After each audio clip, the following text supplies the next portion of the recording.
Right, that one. All right, so hello everyone. Thank you for joining us today. This is just a very brief presentation so that everyone who's not aware of the Essex BCI-NE Neural Engineering Lab hears about us. So these are I think this is the core BCI team. Hopefully some of those names will be familiar to you.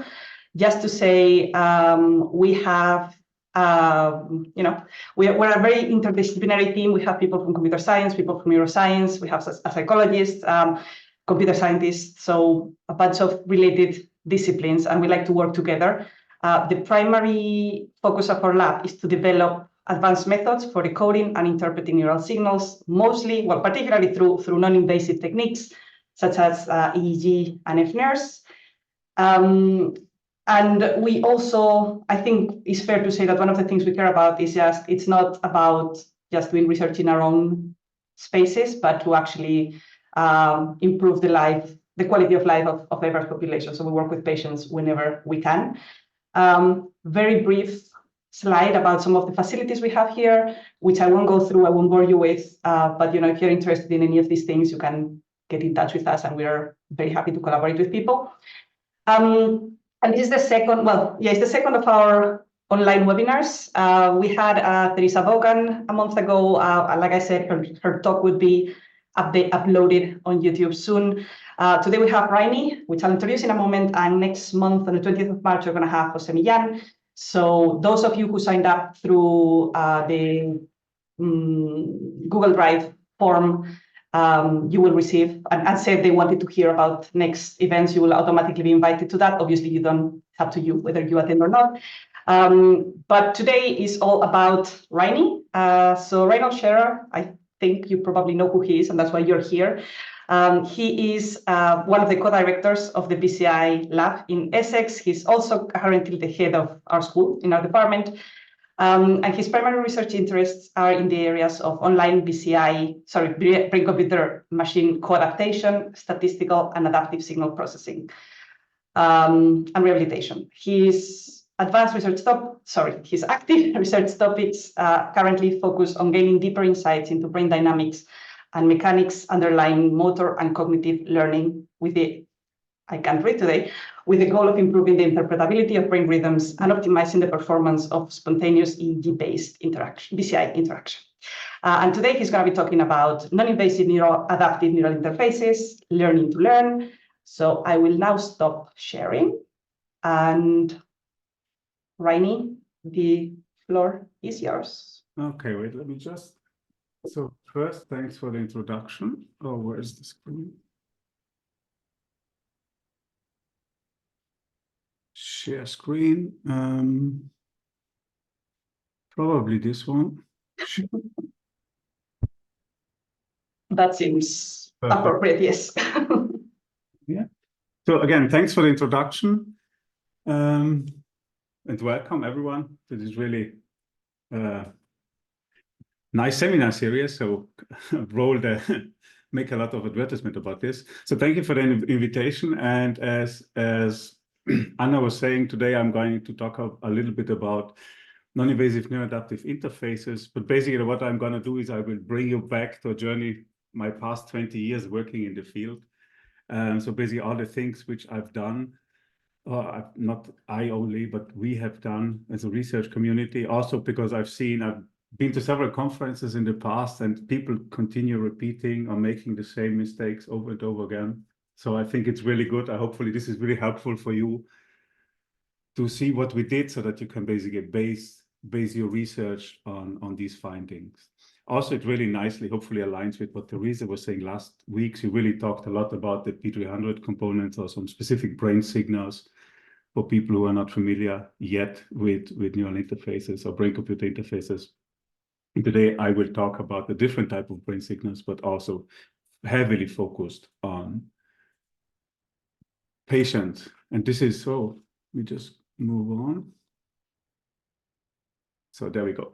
So again, the question, let me start with the why question. Why am I interested in this research, or why is this research how was it originated in the first place? And many of you probably know these videos. I know for sure some of the people watching have been involved actively in this research. So what you can see here is a young college student who jumped into the sea and then had a spinal cord injury. And as a result, he no longer could move his arm, as you can see here. And when I started my PhD 21 years ago, 22, well, so I started 2001. This is what people were working in Gerd Furtscheller's lab, where basically they, as you can see with this fancy fashionable cap, they decoded the brain activity and they used some stimulation of the hand to basically provide again a functionality to this person, to this patient, who basically after, I don't know, 2 years for the first time could again grasp a glass himself and basically drink, which was a major achievement, especially at that time. And basically this is the motivation, my motivation, of course, to help and support people who have no other means of communication to regain some form of functionality. So, but let's start with the definition, because there are different people here who might have never heard about BCI or neural interfaces. Today, specifically, I'm going to talk about brain-computer interfaces. And in this diagram here, you see basically the schematics. So we have the human, hope you can see the mouse, the human here at the center of the brain. And first, of course, what we need to do is we need to acquire a signal. There are different ways how we can acquire brain signals. Second step is we are in the era of AI. Everything is AI at the moment. So typically we will, at least for today, we will look at a brain-computer interface as a pattern recognition machine. So we need to find some pattern in the signal, and then we can use some different methods. Like in this case here, if you imagine the axis is one thought, the circles here are the second type of brain task. We can then maybe fit a really nice curve between those two so that we can differentiate between of them. And then we can transform this output again into an application, which, like in the video you have just seen, helps a patient regain functionality of a lost function, in this case, the hand. To help them, in this case, this is a patient suffering from ALS, or amyotrophic lateral sclerosis, the motor neuron disease, where basically all the motor neurons die, and at the end, individuals were really locked in their own body. And of course, really helpful if they still can communicate. And in this case, this patient used a virtual keyboard. Again, making a very simple yes/no decision, but it's helpful to communicate. And of course, like healthy leg to play, also patients like entertainment. And so we have different various forms of applications, which we can drive basically at the end by using our AI-powered decoding of brain signals. Now, my research interest is mainly in endogenous mental tasks, which means mental tasks which you can generate yourself internally. Last week we have heard about Teresa, which talked about P300, which is basically a response to an external stimulus. My interest over the past 20 years was really in this, in the endogenous mental task, which when I want to communication, or if a patient wants to have a communication, they should be able to use the BCI without any additional support. So, and what you can of course see in this diagram, there is the schematic, it's a closed loop control. So we have the brain on one side, which we all know it's highly adaptive. We have the machine, the AI, on the second side, which we also know highly adaptive. And so of course, we somehow need to bring or co-adapt those two intelligence agents. Now, if you look in the literature, if you read about neuroadaptive, you will also see that we don't only can decode mental tasks, which we voluntarily perform, but we can also decode something which we can call psychological states or mental states, like if you are stressed or if you are frustrated or emotions. So we can detect such signals as well. Again, use the same approach, the same closed loop. But in this case, we don't use this as a direct control. So with the mental task, with the endogenous control, we want to have a certain aim and we want to achieve it. But when we detect the psychological states, which is also called the neuroadaptive interfaces, just to give you a clear idea, that we can change the way how we interface. Like, for example, if someone is learning mathematics and has math anxiety, if we could, for example, detect this state and change the way how the information is or the learning environment presents the information, then this hopefully would be really, really helpful for the patient, or for the students in this case, not patient. But again, let's start from the basics so that we're all on the same page. In our research, we use the non-invasive electroencephalogram, the EEG. Where's the mouse? There's the mouse. As you can see here, so this is basically, these are the neurons. You probably heard about them. These are those special cells which can transport but also process information in our brain. And signal processing in our brain works, of course, in the neurons via bioelectricity or moving ions. So we have ions, electrically charged particles who move along the dendrite here. So this is the input of the neuron, are then being processed. And then the neurons, probably have heard the term fire or action potentials, are being generated, which then leave the only one output, which the neuron has. And of course, the brain consists of billions of these neurons, and each neuron is connected to up to 10,000 other neurons, forming a really, really complex network. But the important part for us is, because we measure from the outside, so you can imagine, if you think about the cap you have just seen in the video, if you have some sensors which we put on the scalp. Now, if neurons processing information on the inside, what they generate currents. And the currents, they propagate from the inside of the brain to the outside of the brain, of course, and into the scalp. And you can imagine this like, you know, if you throw a stone into the water and you see the waves propagate, it's more or less the same principle. And so this means, however, that of course you can imagine if one neuron fires internally, we will not be able to really measure this neuron activity, but we need really a large number of neurons, millions of neurons, who somehow synchronize their activity so that we can really measure something on the outside. But this is how the signal is generated, or this is the signal that we measure at the end. How does the signal look like? It looks like these wiggles here. There's the mouse again. But you can see here some really weird shapes, if I may say. And this is, for example, eye blink. So the signal is really, really small. It's in the millivolt range, so 10 to the power of -6 or smaller. And if we move our eyes, or if we have some muscle activity, then this activity is superimposed to the brain activity, and in most of the cases destroys the signal. But just to give an idea how this looks like, and what you can also see, these are channels, signals recorded from anterior to posterior, from the front to the back. And what you can see, the signal is really, really, really similar to some extent. And this is this so-called volume conduction effect. So all the signal we measure, they are very highly correlated. They look very, very similar. And we still need to find something in there which is really, really characteristic. So this is how the signal is generated. Let's talk about oscillations. So we need to find pattern. We talked about before pattern recognition. So we need to find pattern in the signal. And historically, since this technology was developed with medical application in mind, researchers started using motor imagery. So the mental imagination of movements.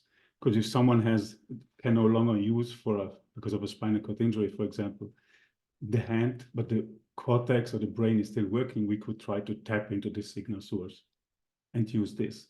And this is what happened here. So just to give you an idea, here's the time. It's 1 second. Each of these blocks is 1 second. And here at this time point 0 here, this patient, in this case, this is the patient you have seen in the video before, was asked to perform motor imagery. And what you can see over a very specific place, so here at the center, at the vertex, in a very specific frequency band, so frequency, basically the oscillations per seconds, you see that the signal here, after 1 second, after 2 seconds, after 3 seconds, you see that in this very specific frequency band, the amplitude starts to increase, which is really, really nice and really clearly visible to the human eye. And this is the kind of signals we like to detect. The problem we have is that if we believe the model, is that active information processing, what we are looking for, means the amplitudes are removed or reduced, not removed. It's like this, again, this model, if all the neurons in the brain do the same, so basically no signal processing is happening, and then this activity is synchronized, leading to this really nice large oscillations. And if there's really signal processing active, then very typically it's a reduction in the amplitude, which is just more difficult to detect. But this is basically the basic concepts on how we can, or what we are looking in the signal, and what we will stick for this talk. We really try to identify these oscillations.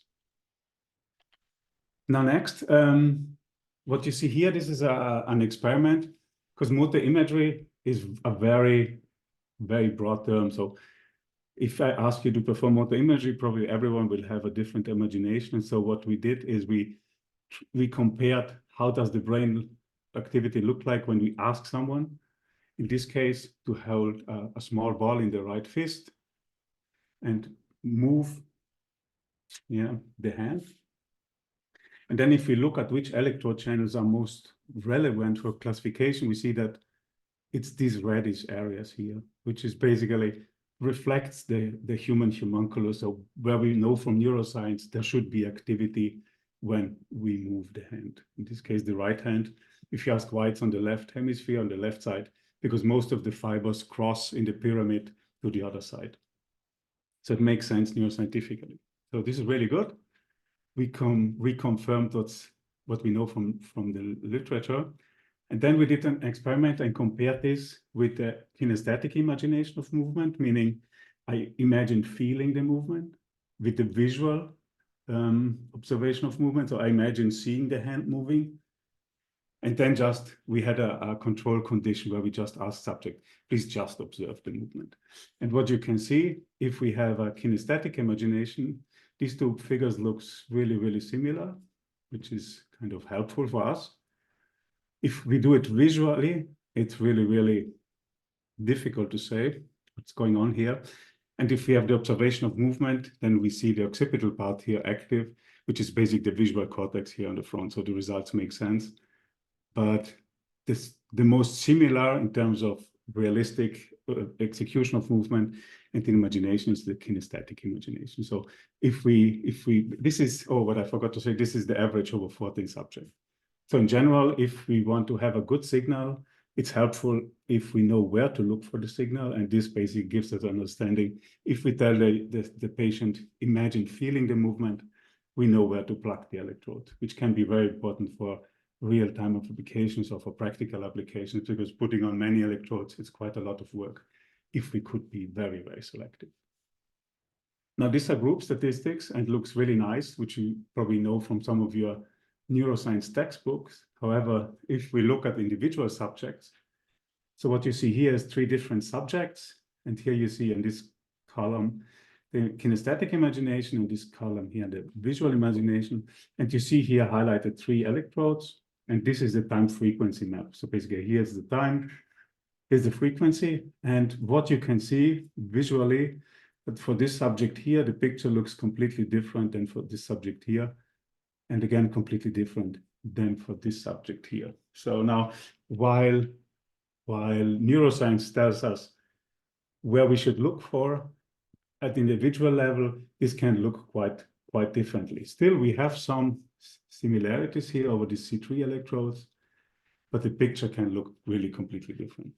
And for this reason, this is one of the main reasons why we need this mutual adaptation, because each brains are different. And also the signal we measure are different for various reasons. But let's discuss about the paradigm, what we use to collect this data. So the standard paradigm is like any pattern recognition approach: collect data,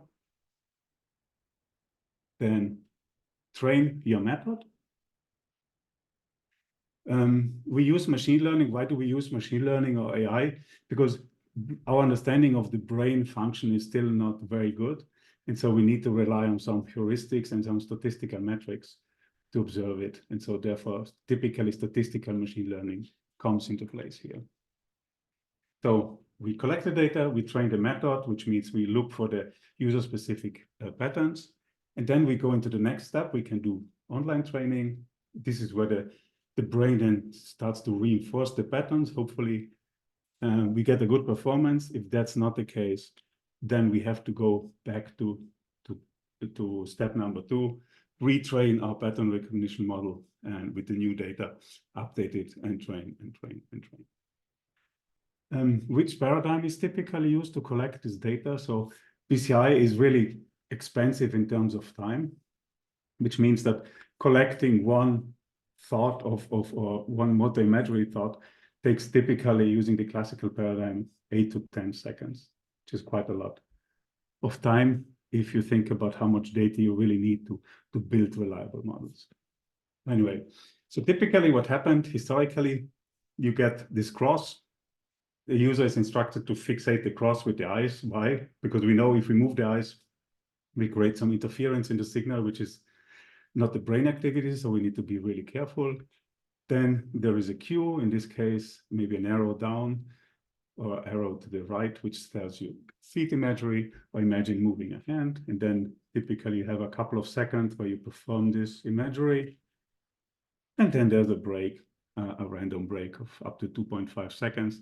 And then the whole cycle starts again. And you do this 40 times, and there's a break. You do it another 40 times, another 40 times. And then after an hour, you have about 200 trials collected. So quite a lot of time.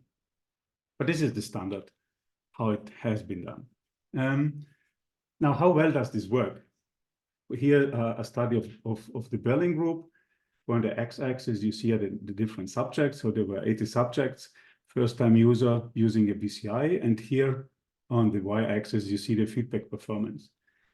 It's a two-class paradigm. So this means that if I only have two choices, 50% is the statistic, means not really working, is the chance level, the theoretical chance level. And 100%, of course, means perfect control.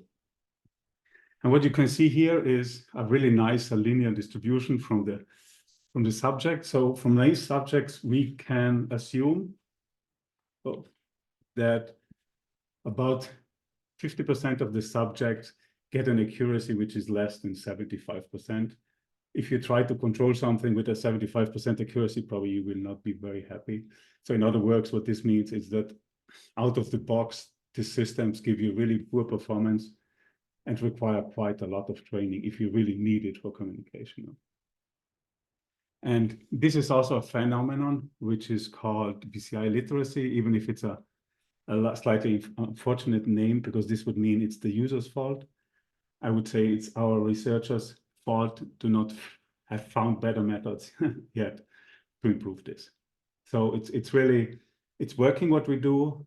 It's what we expect, because between 50% and 100% is 75%. So all is according to expectations. But of course, the performance is not good enough, because in order to really have something meaningful, we need to approach this area here. We have 90% or plus. Ideally, in the literature, we can show that 70% is the minimum level. So everything above 70% allows you to gain a control which is better than chance. But again, better than chance is not what we want. Anyway, this is the state of the art at the time. So let's have a look at the issues. Why do we get this expected behavior, but still not the good behavior which we want to do? First, just to give it away, there's a property about the EEG which is called non-stationarity, which means that the statistical properties of the EEG signal, or of this signal, change over time. Again, if you remember, at the beginning we were saying, oh, we use statistical models to describe it. So if the properties change over time, it's quite difficult to expect a good control. But anyway, aside of that, what's different at that time? This was, almost 20 years ago when we started asking this question.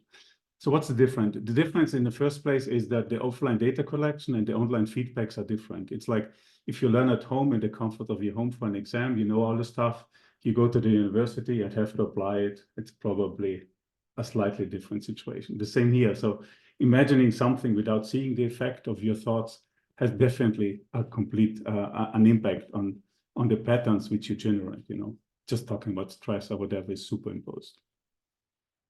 So this means what we need to do is we need to provide feedback as soon as possible, because this is how the brain typically learns. If you remember back how you learn to ride a bike, you try and you fail and you try again until you can do it. But the difference with riding the bike is you have proprioception, so your body knows where the limbs are, but for the thoughts, we don't have a receptor, how good our thoughts were. So it's definitely a different way of how we can learn, if this is we can call this learning, but that's another question again. So the second part is, how much data do we really need to collect in order to have a reliable model? Again, we just know some of the parameters of the model, but how much data do we need? And so the first solution we came up with, kind of straightforward, is why let's do this concurrently. So let's collect data, let's analyze while we collect the data.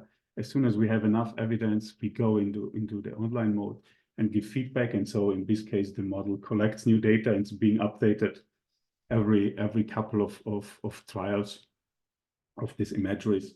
And so the performance should get better and better and better. And this is what Josef Faller did.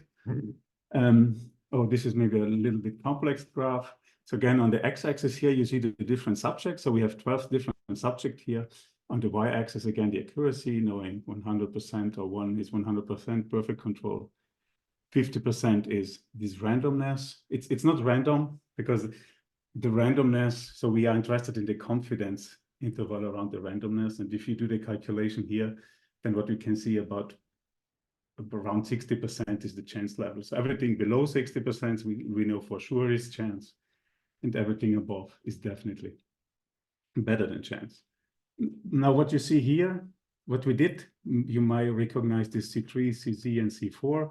So we used those 4 electrodes, which we have seen before, and we just used 2 predefined frequency band. I think it was L8 or 10 to 12 hertz and 16 to 24 hertz, and that's how we use. So just these 6 different features were extracted from the EEG, forming this kind of pattern here, what you see. So each channel is just a time series of the feature.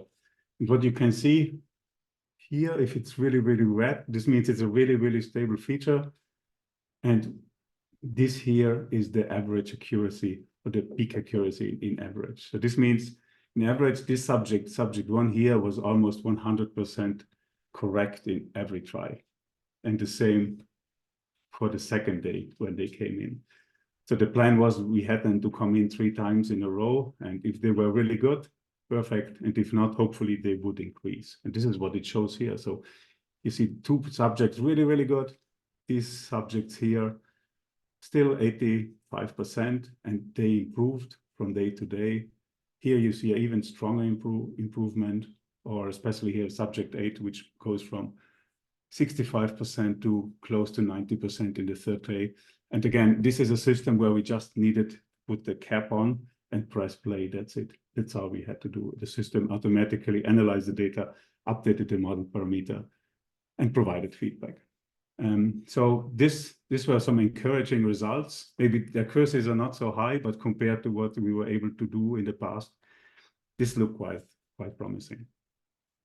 Of course, we also have failures. That's part of research. So in this case, 3 subjects were not able to achieve really good accuracy, and they stayed below a level which allowed to have any meaningful control with the BCI. We also learned why. So 1 subject had really strong artifacts, so the signal was so noisy.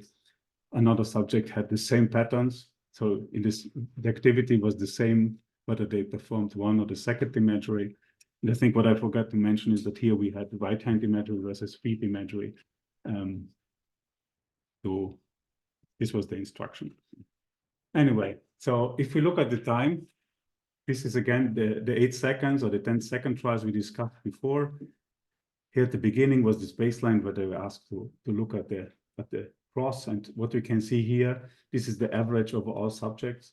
It's really around 50% what we could expect. And then here at second 3, we asked them perform either right-hand imagery or perform foot imagery. And then what you can see is there's this increase from 50% to about 70% in average for all subjects, which again is what we could expect. but without having or needing a lot of additional information from a scientist. So this was really, really, even if it does not maybe look as good, but it was really nice. And just to give you an idea, the axes here are basically the averages over a whole day. And these subjects here with the red circle around, these are the subjects who did not perform really, really well. So next thing, what did we do? Okay, we knew basically the results. The system is working, and this is where Andreas' works come in. He's here listening. It was part of his masterpiece, if I'm not mistaken. So we used just a little bit more fancy signal processing and a different classifier. And by, of course, having more information, using more sophisticated methods, we could replicate the same results just by increasing the performance by easily 10%. And again, these are all naive subjects. But what you can see here is that, you know, the worst performance suddenly was around 70%, which again is quite notable because the system was doing this automatically. So again, quite nice results. And then what we do, what now everyone is doing, using generative models. So we used a Boltzmann machine here to train signals from 20 subjects. And we started giving feedback right away. So we used a pre-trained model. We let the user play. And while the user tried to control the cursor on the screen, we updated the model parameter. And again, what you can see in median, even average, you get 90% in 20 minutes, which is quite much better than what we were used to do before. So this is the first take-home message for you. Looks like when we do this online co-adaptation, we get definitely a reasonable performance in first-time participants. And the good thing is about, especially if you think about patients, families, they already have a big burden at home. And if you have to give them a 200-page manual on how to run it, it's not really helpful. But if we can give them a system which we turn on and press play, and then it's adapting, this is definitely a big advantage. So, but wait a minute. So BCIs are not only helpful for for patients, but also for healthy users. And so, of course, we were also interested in asking the question, can we use motor control? So can we use something with the hand and at the same time imagining other aspects of the hand concurrently? Because then we could maybe have much more fun ways to interact. And this is what, again, Mike did. This was just a small pilot study where we had a hybrid control. So we used manual control in combination with motor imagery control. And what we could see is that, yes, indeed, after a little bit of training, humans could augment the sensory motor capability, and you could do manual control and imagery control at the same time, which is quite interesting and helpful, because if this technology at that time was developed just for patients and it would not work in healthy, it's quite not as good use, but also it might be difficult then to move from healthy to patients and back. So this was really also a really reassuring finding that if we have the BCI, we can definitely learn. The brain is so powerful that we can really learn to move and think at the same time. But let's continue. So now this is one way how we can basically collect data and tweak the machinery and the methods to improve the performance. But what other steps can we do to really improve the performance in terms of moving from patients? Because what I've shown you here is patient, it's healthy data. And if we do the same experiment with patients, the results do not look so good.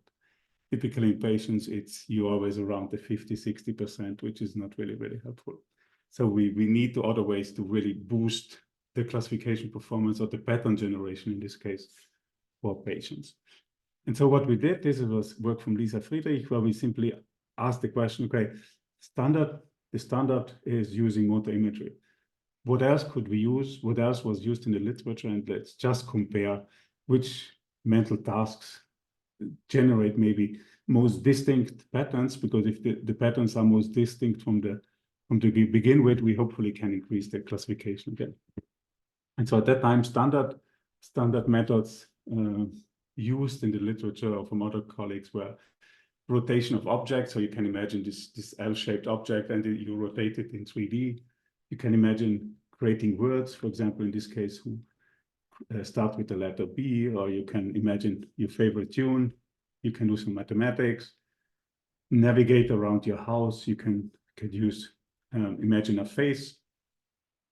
And of course, as a control condition, we use motor imagery. Now, these are the results. What we found, again, sorry for these colory blobs, but here are different frequency bands at different time points. You see basically different spatial maps. Again, this is whether amplitude increases or decreases. So if the amplitude increases in the frequency, you can see it in blue. If the amplitude decreases, it's in red. But the important part is that these different imageries, they really generate different patterns. And if we want to classify them, then what we can see here, so here's a pairwise classification. Again, here the time, here, sorry, it's no longer the accuracy, but it's the kappa value. The kappa is just considers accuracy, forgets or does not consider the false negatives or false positive. Kappa includes those as well.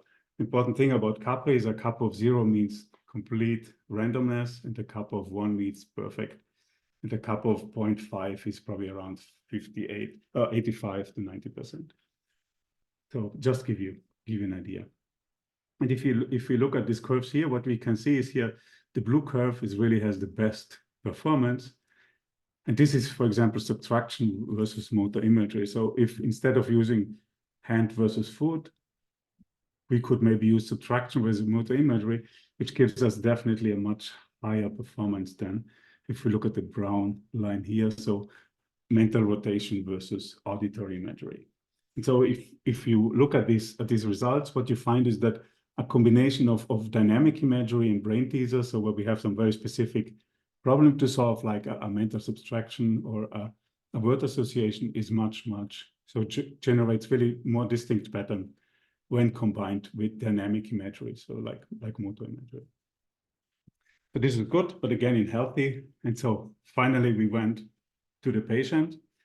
And if I can bring this here to your attention. So again, the time takes always some time. In this case, we have the true positive and true negative rate. So how many of the hand, or in this case, hand and feet imageries were detected correctly. And what you can see, the curve wiggles around 50 to 60%. So it's not really good. And if we move to the other side here to one of the more better performing classification curves, you see here again, word versus hand. So if we use word imagery versus hand in patients, in this case, stroke patients who had a brain damage and of course can benefit more from BCI-based interaction, we see that just by switching the instruction, we get 15 to 20% improvements in performance, which is quite something. It's not rocket science, but it combining all these small changes, of course, improves significantly the performance. And of course, then the next step, what we had to do is we had to combine both. So what we did, we had this 4-class paradigm, so word, subtraction, hand, and feet. We gave it to the patient, put the cap on, collect the data. The algorithm, again, automatically picked the 2 best choices and defined the model parameters, and then we immediately switched into feedback mode. Also here we did some changes. So we worked with patients. Patients very often, they cannot see, so we introduced spoken cues, for example, to support them. Also, we just provided one type of feedback, so just one bar in one direction. And if it was wrongly classified, we kept it neutral. We also added some additional support for artifact detection, because it's really easy to generate artifacts if your muscles still work. Of course, we want to make sure that we use brain activity to detect or to control the BCI and not muscles. And then at the end, what we also did, we brought some reward. So just try to make it as nice as possible at that time. And we did this with a couple of patients, again, in a hospital. Put the cap on, press play, and this is the results. And what we can see here is really impressive results compared to using just standard methods. Typically, when you start working with patients, you get a 60, 70% max. And here we have, this is basically the norm when we do this. So it's definitely really, really helpful. So the second take-home message for you is, individual adaptive imagery significantly improves the performance in end users. So let's move on. What happens, however, then we had to ask ourselves the question, what happens if we stop the adaptation? Because of course it can be that since we always adapt, we always just pick the cherries in the data and try to get an overly optimistic estimation or overly optimistic results. That's not what we want. So what we did is we designed another experiment, again, this time a little bit more nicer compared to the other graphics, but also it should have been self-explaining. So if at least kids see a hammer, everyone knows what to do with a hammer. This was quite easy to explain. And then also we had here this kind of lemony kind ghost. So basically the task was, as soon as there's this ghost appears, imagine a hand movement. So that this basically would mean smash the hammer. And if the ghost then disappears, you can stop. So it's really easy. We hoped it would be really easy to understand and to execute. And this is what we did, again, using really standard parameters, which we used for the old model. But this time what we did, we stopped the adaptation. So what happens if we let the user play or train, the system train for 20 minutes, we then stop and let the user play for, I don't know, 15, 20 minutes again, without doing any adaptation. Is the performance good, or have we been overly optimistic with all the results? Here again, accuracy in this kind is the single sample accuracy, sorry, which means that we simply looked at all the samples in the trials and we simply added them up. So it seems really low, but again, the important part is here. What we did online is definitely better in terms of performance than if we would have done it the default way, where we just collect the data and then train the model and then give feedback. So this was definitely very, very, very, very nice. And also we see here the accuracy over time. So you can see, again, the red dot is the average of all subjects. The other lines, they show the different subjects. And of course, we know we can expect a whole range of different performances. But what we can see over the group, the performance increased, and then it was stable, which is what we were hoping for. We then also use different ways on how we can compare whether the patterns are stable between imagining something and not imagining the motor imagery. And we tried accuracy, again, Fisher score, the Kullback-Leibler divergence, or R-squared, so all just different methods to compare different distribution. And there was not really an impact between the two, between using an adaptive system we used or the stable, which was state of the art, which is good because this means that the patterns stay the same. And we also, as you can see here, non-stationarity, we try to quantify the non-stationarity again by using the Kullback-Leibler divergent, and all seems really good. So there's no impact on this pattern stability. So this again just confirms that if we do what we did manually before, but we use an automatic way to do it and turn it off, the performance is still there and persons can use the BCI, which is really what we want. And so this is the third take-home message for you, is that if we do adaptation and we do it in an automatic way, this seems to have no impact on the quality and the stability of the pattern. So whatever the user is able to generate is stable, which is very, very helpful. And now with this system, however, of course, it's not as complex. What we also did is using a similar technique, but having more mental states. In this case, we have 3 different classes. So some of you maybe know the game World of Warcraft, which you see here. And in this case, the player was playing it with a left-hand imaginary meant turn left, right-hand imaginary turn right, and foot movement means move forward. And the system was designed in a way to differentiate these 3 types of mental imageries from the ongoing EEG. And by using this, and even if you've seen the data collection took really a lot of time, it was really slow, but a little bit of exercise. And in this case, this student actually was part of my PhD.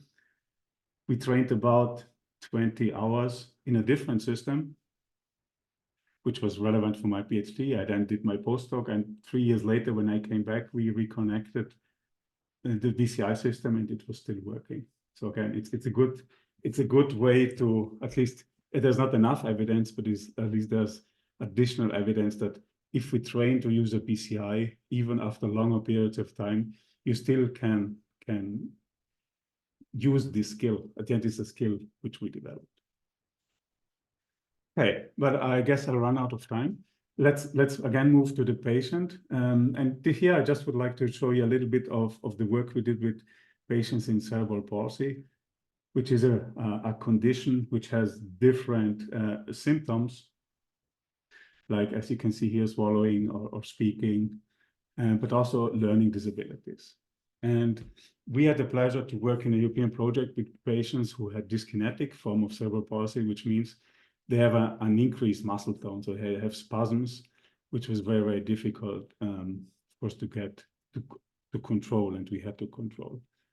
And just to give you an idea how these users look like, so you can see when we did the experiments, we had to fit the caps, they had headrests, so of course we have to work differently because some of these electrodes, they can be very hard, they can be hurtful.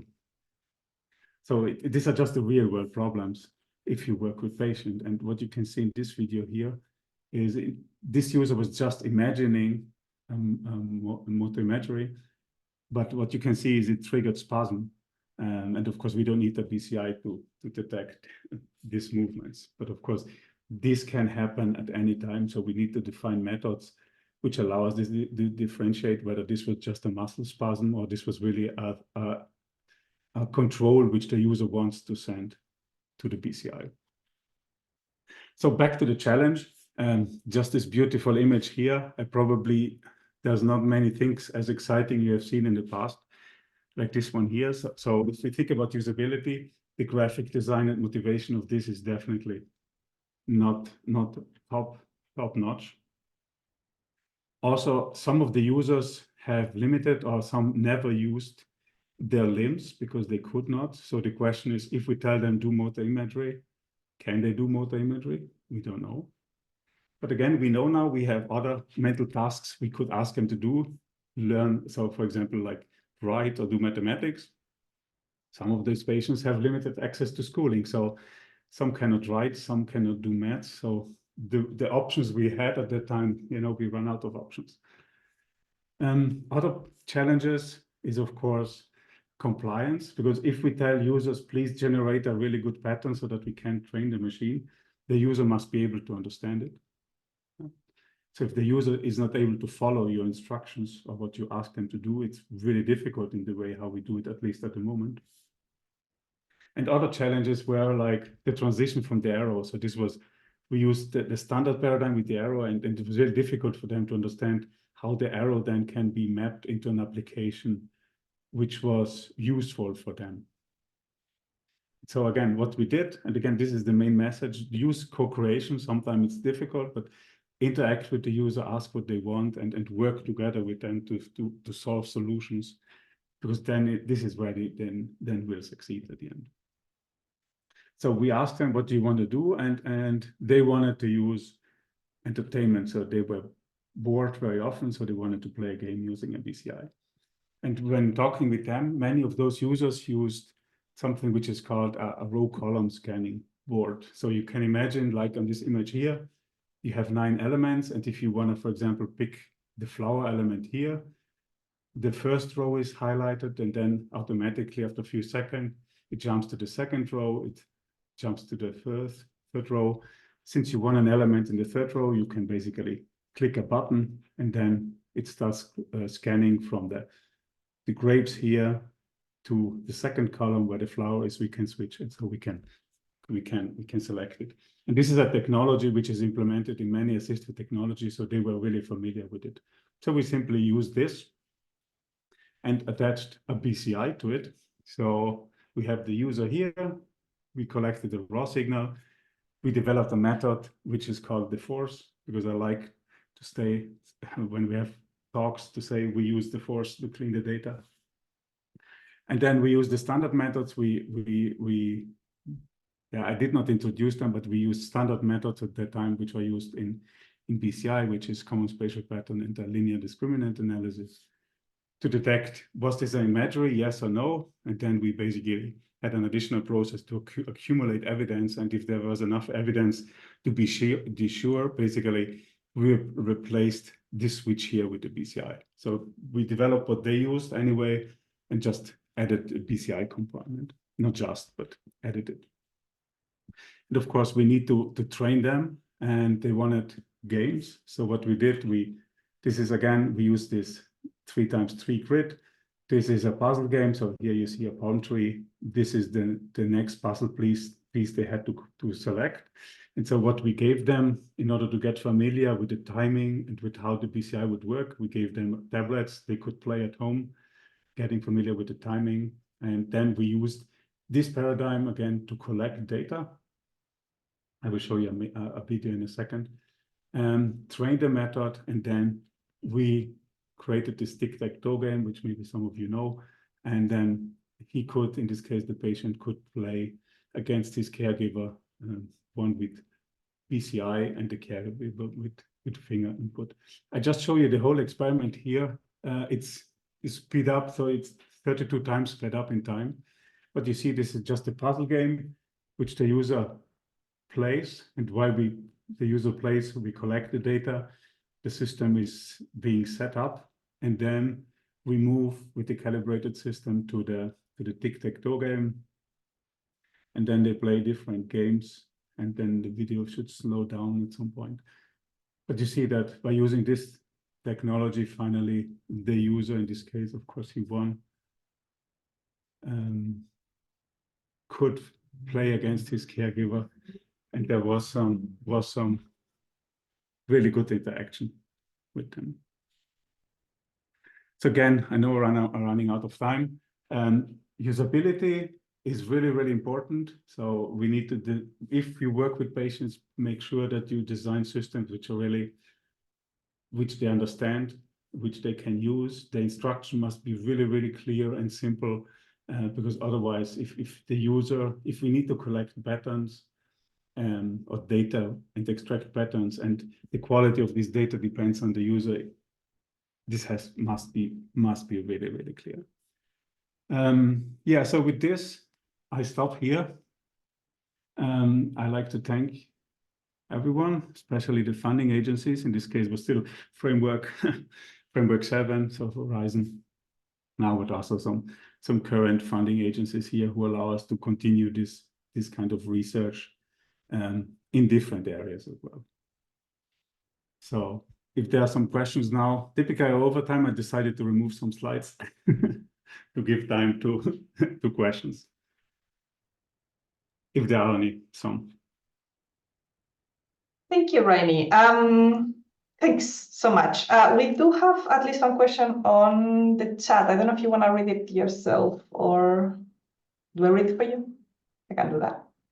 Fine. Yeah. Where's the button? Okay, so I'll ask, and then we'll just go with raised hands after. So after creating a network, to what quantities can the amount of electrodes be decreased while keeping satisfactory precision to allow semi-portable use without the need of implantation? Okay, so let me just go back. Yeah, for example, let's keep this example here. Here we used, I think, 6 electrodes. So we can really reduce it to a minimum of 3, because 3 we need in order to collect the signal. So one is the reference, one is the sensor, the signal itself, and one is the ground. So we can reduce it really to one channel at the end, which requires 3 electrodes, and still get good control. As you have seen in the video, maybe I can go back to the very first video.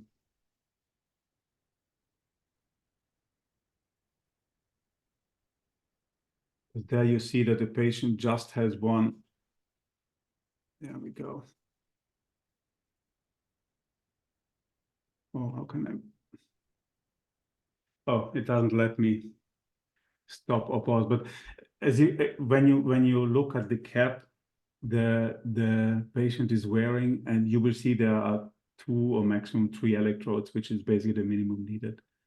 Yeah, you can see here. So you can see it here at the top. It just has 2 electrodes, which we use, and then there's 1 ground electrode. So you can really reduce it. But of course, if you use a neural network, then probably more information is better, because the neural network should learn the filters and should learn the signal processing needed, or how to extract it from the data, from multi-channel data. And typically more data is better, but we can, of course, for practical reason, especially if we do it non-invasively, the fewer channels, it's just more convenient. If this answers the question, semi-portable. Yes. I imagine. Hassan, I think you had your hand up before. You still have? Yeah, hello, how are you? So it was an amazing presentation and I love what you have done. So just a little introduction of me. My name is Hassan and I recently passed out MS Artificial Intelligence, and I worked in emotion recognition with Dr. Vito. And I looked at your work. So you talk about you have combining. So your work is basically combining brain activity with psychological states. So my question is, do you have any psychological model that could be used to get features to understand the person's behavior? I mean, if I understand you correctly, there are different people who try. There are different psychological models which are used or have been explored in the BCI context to understand if someone can gain control itself. Other models, I mean, what models specifically do you mean? My psychological model, for example, in emotion recognition, we use a Russell complex model to understand how emotion works in arousal and balance state.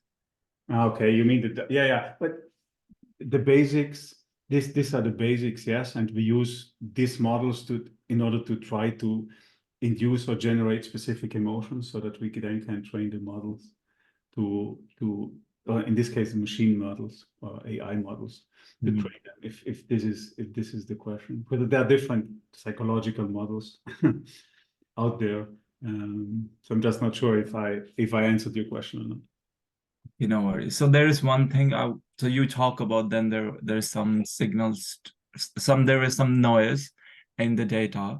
So how did you rectify it? Did you like remove those participants, or did you use some signal to noise ratio issues?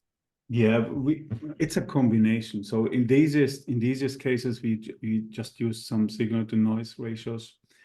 In the more complex case with the force, we use something which is called independent component analysis. So we decompose the EEG signal into a number of independent components, and typically artifacts are mapped to a component which then can be removed, and then we can retransform it back into EEG signals. But we also looked at the distribution of signals across the cortex, the similarity of signals, because if there's an artifact, very often, it's either focused or really spread over the whole cortex. So we used 8 or 10 different methods to try to understand whether this signal is an artifact or not, because these methods are really nice, but of course, by removing components, we also may remove helpful signals.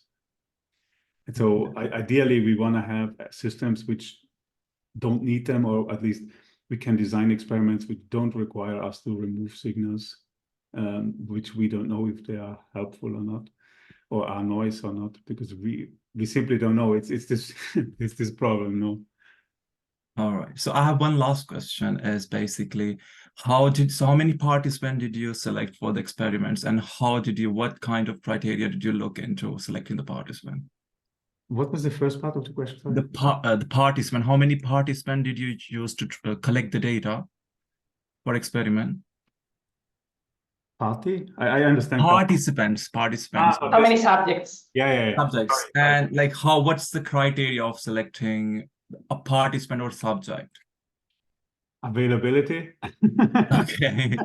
You know, this was us studies at university. You point finger. Can you help? No. Okay, you move on. We always had.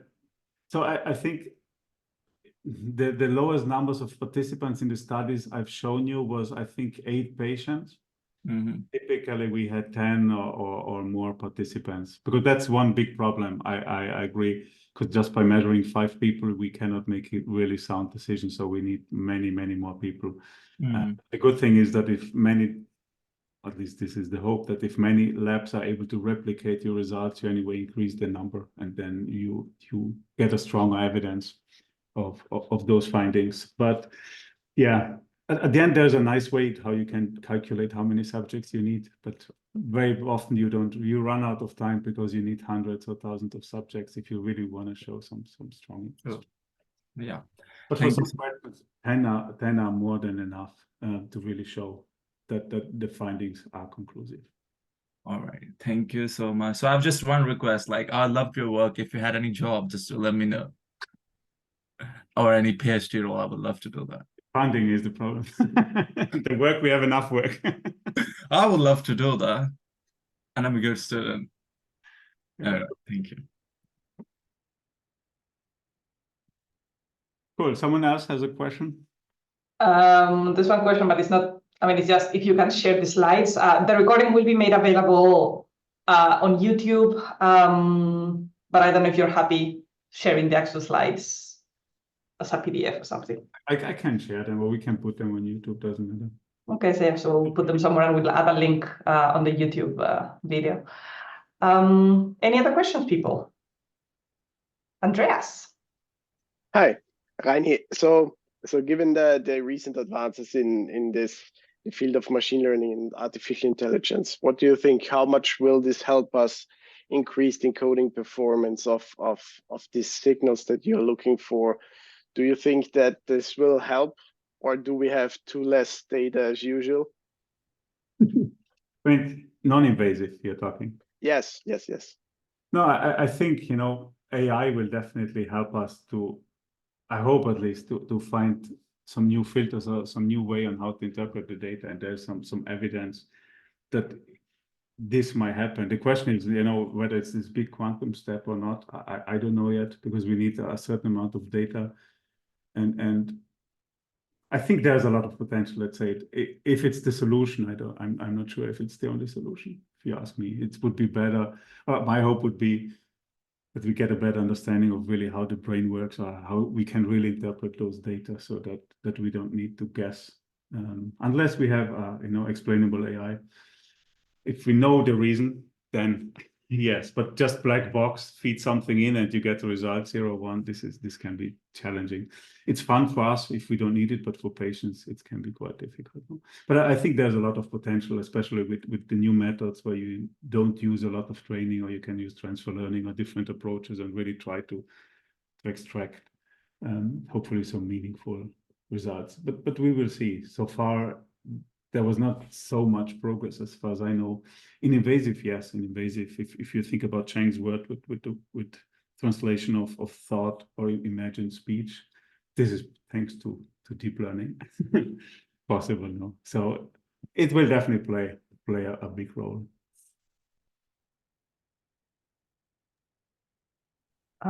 Question from Matian. Yes, if I can probably summarize the future challenges that we all can have, I will say that maybe synthetic generated data could help in modeling, and well, I'm starting working on that, and probably that's what Hassan tried to refer in a certain sense, because we lack of patients and subjects, and I did it with some other field, which was in cancer research, but maybe this could be helpful. Yeah, no, I agree that the patients or the data is a problem. But this is, again, this goes back to the A question, how much data do we need? How much data is too much data so that the model overfits? How much data is not enough? So I guess it really depends a little bit on the question. And here, just again, people should just try to ask the right questions and not hope that AI will solve everything. AI is a tool. It's like a hammer, you know, just because we have a hammer, not everything is a nail. So we need to use it in a way so that it's helpful. But again, in terms of research, sometimes N=1 can give you big results. You know, we don't always need hundreds of thousands of subjects. Ideally, yes, but that's probably not going to work for us because we know the brains are different, they develop differently, and there's a lot of, it's not noise in the system. This is how the brain works, but we maybe our model focus on the noise because we tell them there's so much in there. So yes and no. The right number of subjects is the important thing.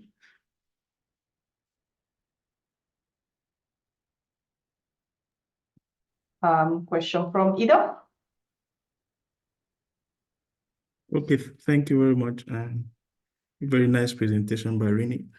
I'm a little bit more interested in the statistical part of the work, statistical part of it, because I think there's been for me a little bit of misgivings. If I heard correctly, you said that for a 2-class BCI, it's accuracy of 70% or more that is significant. No. And there's also a paper by you and Muller, better than random. Yeah. No.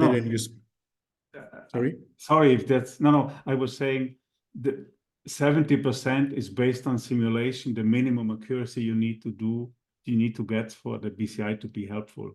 But for a 2-class BCI system, the chance level depends on the number of trials. You know, it's like with a coin. If you flip a coin 3 times and 3 times comes the head, doesn't mean all the time comes head. So the more often you flip, the more precise you can estimate the chance. And in this case, for 2 classes, theoretically, it's 50%. No.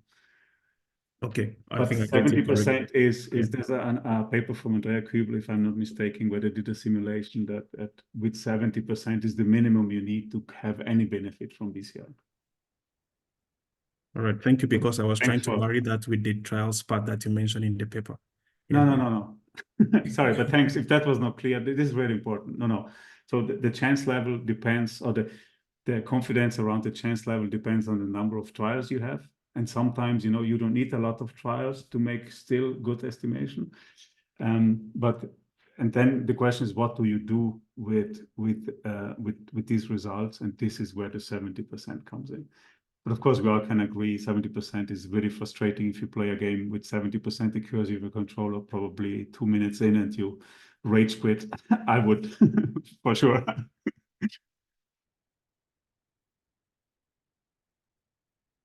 Sebastian? Yeah, hi. So at the beginning of your talk, you kind of started out with very few EEG channels, for example, on this slide. And towards the end, you described some designs where you used ICA and common spatial patterns. So things that scale rather well with a large number of channels. Now there's also EEG amplifiers from GTech that, you know, boast having, I think, up to 1,000 EEG channels or something like that. So do you think this is a good trend, or would you? I mean, to be honest, the maximum channel we used in these experiments, if I'm not mistaken, was 32 for the basic. But if we do BCI, the maximum was 16, if I'm not mistaken. Maybe it should be 16 because we had an USB end, which has 16 channel. So all these methods you describe with ICA, yes, the more channel you have, the more data, the better. But they also work with fewer channel. But your question is whether more channel, more data is the way to go. You know, from a science point of view, maybe the answer is yes, because the more data you have, the more you can extract. From a practical point of view, no, because if you have one signal which is really reliable, stick with that one, you know. And also maybe the degrees of freedom, because our goal here was, you know, I'd rather have one signal which has really good accuracy or performance rather than 3 signals which are so la la, if I can describe it like this, and then you can't do anything. No? Of course, if you have methods, if more channel allow you to get more degrees of freedom for whatever you want to control in a more reliable way, then somewhere there will be the trade-off, you know. So I'm really thankful. But for basic research, I think the more channel, the better, because you might miss something, and repeating experiments, we know it is expensive, you know. But for applications, I would minimize. We have a last question in the chat, and I think we'll close it after that. I think there's a question. My interpretation is whether the patterns from EEG from patients is different from that of the quote-unquote healthy population. Or so can we generalize from healthy to patients, or do they change lots? No, they change. I mean, in one of the slides, wait, let me just go on the healthy. These are somewhere here at the beginning. Sorry for, there we go. So here, these are 3 healthy subjects doing the same. Yeah, and the patterns look different. And now you can imagine you have a patient where part of the brain is damaged or had a epilepsy and half of the brain was removed. Of course, the pattern will look different or can look different. No, but they also could look the same.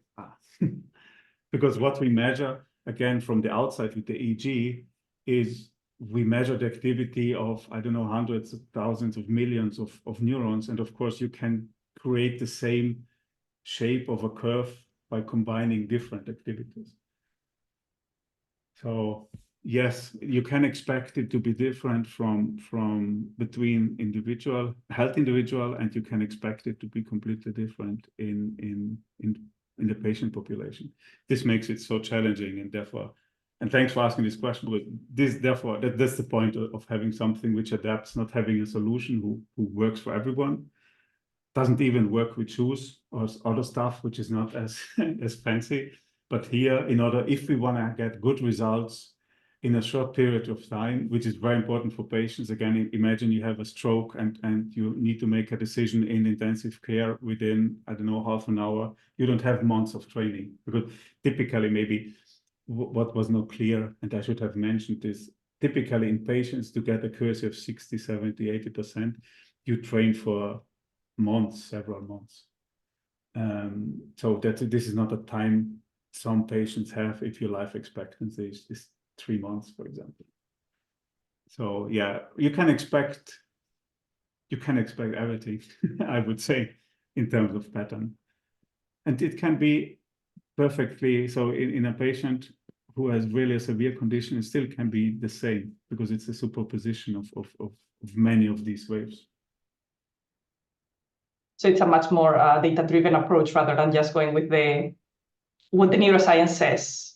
You would just go based on, yeah. Yeah, this was, yeah, that's a good summary. So I try to mention that we have no clue about the brain, or not enough clue about the brain, not no clue, that's not true, but we don't understand enough the brain, because it would be really cool if we would have models and can simply apply those models and it work, but we don't. And so what we can do at the moment is just collect enough empirical evidence. And if the patterns look different, we can use this